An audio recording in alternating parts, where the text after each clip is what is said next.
I'm Brian King, and this is Winning Wednesday. On Monday, we talked a lot about being aware of the things that are affecting your marriage, your family, your friends, your coworkers. And I said I wanted to take today and talk about how to use that awareness and that information to win at your marriage. Um, One of the things that I became aware of very early was that when it comes to your marriage, you kind of have to be your own advocate. You have to be your own cheerleader. Uh, the cavalry isn't coming. There's a lot of negative stuff that comes against marriage. And, unless you have some really good examples around you, you're going to have to be it. You're going to have to be the one that takes up the slack, that develops a vision for your marriage and then implements it and keeps that in front of you. And like on Monday, I talked about how, once you become aware that you have a bad attitude that needs to be dealt with, then you can deal with it. Say you have a bad attitude and it's obviously there for a reason. So don't be ashamed.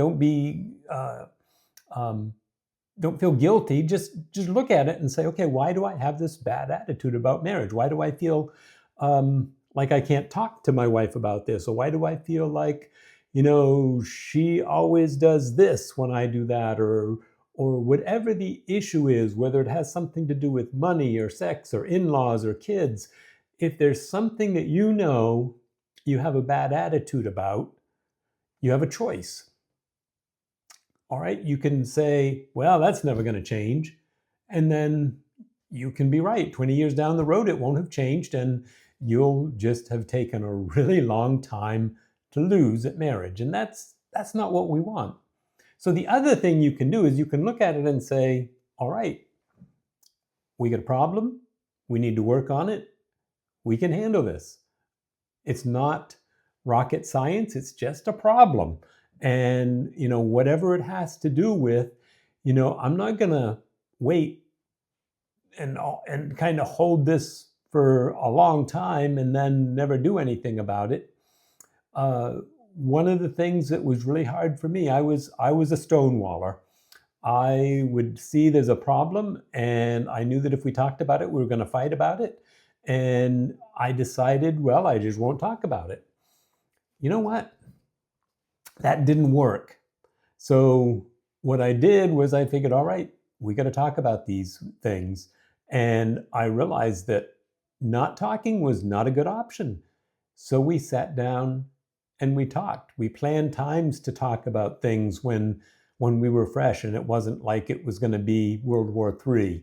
We were kind of preemptive. All right, hey, let's have a finance meeting. Let's talk about this. Purposely kept them short. I always joked with my wife, you have 17 minutes. After that, I can't guarantee any results. And we still laugh about that because that's one of the ways that we kind of controlled it. We made sure that if we knew that there was potential to have disagreements or to kind of butt heads about things, that we kept those meetings short and to the point, and then we moved on to something fun. The whole point of my YouTube channel here is, not just to avoid divorce. If you get to the end of your life and you say, well, at least we didn't get divorced, hated every minute of it, didn't really have fun, but hey, we didn't get divorced. That's not a win. A win is growing and changing and enjoying each other and having fun with your marriage. That's a win. And like I said, the tagline for this whole channel is how to do more than just stay married. The goal is not to just stay married. The goal is to enjoy your marriage and enjoy working those things out. Because once you work those problems out, they become easy the next time. We just had an issue that came up. We needed money that we didn't know where it was going to come from, and we had to have a finance meeting. And in the past, it could have been, a big fuss, but we sat down. She noticed that I was uncomfortable about something, And she asked me about it, and I said, I shared my feelings about it. I said, I feel like, I really need to do this before we do that. And then we talked about it, and we figured out what the cost was going to be, and we found out, well, we could take it from over here and do this and do that, and it all worked out. In the past, it would have been really messy, but now it's just, we had a finance meeting, we talked it out, we figured it out, and solved it. Problems can be solved.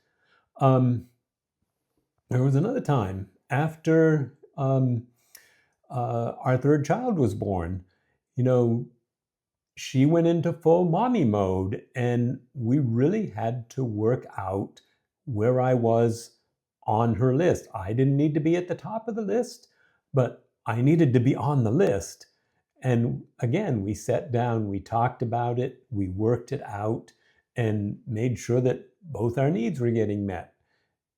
We were able to do that, which, like I said, in the past would have been a big, messy conversation. We probably would have fought about it. We probably would have been, that's the thing about stonewalling. If you put it off until it can't be put off anymore, then you're almost guaranteeing that it's going to be a battle instead of a conversation. So you don't want to do that. But since we figured out that we could talk about things and that we could solve problems together and come up with solutions that we both approved of, then it's been great. And that's point number 2 that I want to make. Get your spouse involved. Lots of times, I had, like, in my mind, all of these problems that I thought, there's no solution for this. I'm just going to have to live like this, and put up with this forever, because marriage is a forever thing. And I'm like, okay, well,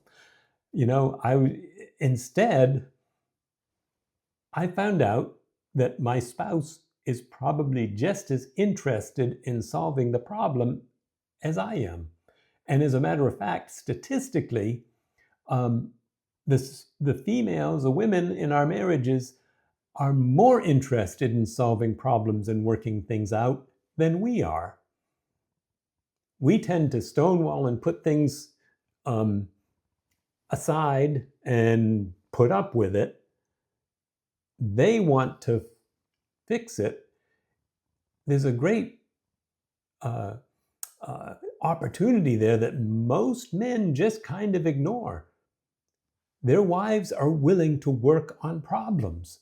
I mean, that's huge. You have an ally. You're not in it alone. It can be teamwork.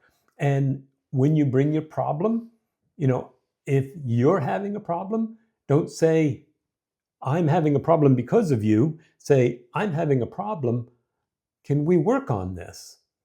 Bring in the team spirit instead of the blame and shame. Don't say, you're not doing enough of this. You're not contributing enough money. You're not doing the cooking. You're not providing me with enough sex. Whatever it is, don't blame. Instead, come in and saying, hey, I've got needs that aren't being met, and I really don't want to work with it. How do you think we can solve this problem? They're allies. They will be on your side as long as you're not trying to tell them that it's their fault. And it usually isn't. It's usually because, something good has gotten in the way, like having an extra kid. That was really good. I really wanted her to be a great mom, but, in the process, she was overwhelmed and kind of left me behind. So we had to work through that. She wasn't doing it on purpose. But I know that a lot of marriages, the kids come along, the wife goes into full mommy mode, and the husband, 20 years later says, I'd like to have sex again. And it's crazy, but it's true. People will just put up with whatever for forever. Don't do that. She wants to solve problems just as much as you do, maybe even more, because like I said, statistically, the women want the marriages to work even more than we do. So no blame, no shame. put it in the terms of, we have a problem, us mode, can we figure this out? And then move forward with it. One of the biggest things is, to keep moving forward. I've said it before, you can't change things that have already happened. If there's water under the bridge, it's never coming back. If you've said things you didn't want to say, you had fights and things came up that you didn't really, you want to take back, you can't. But you can apologize and you can start building fresh. And then, whatever you do today becomes your new past tomorrow. And that is a huge thing because we had some really messy times where we said things and did things and weren't kind to each other, and we had to forgive each other and we had to put it behind us and move forward. And now that's so many years ago, and so it almost seems like it was somebody else. We don't have to deal with that anymore, because we've created so much good past now. So don't worry about trying to fix the past. When you apologize, make sure you forgive her too, and then you can move forward. Because if you keep moving forward, another word for that is winning. When you move forward in the right direction in your marriage, like I said, the goal isn't to survive marriage, it's to thrive. So you can be the one who leads your marriage forward. Get some hope back, develop your vision, and develop a commitment to enjoy every moment of the journey. That's how it works. That's how you win. Like I said, the cavalry's not coming. You've got to pick up the pace. You've got to be the one that jumps in with both feet and says, okay, there's some problems, we can solve those. And then you move forward, you keep building, get your spouse on the team. She is your greatest ally, and then keep moving forward one day at a time, and you win. Have you been winning? What's one way that that you're going to start winning this week? Share it in the comments below. If you're getting something out of these, please do the like, share, and subscribe thing. I would really appreciate it. Thanks for listening. We will talk to you later.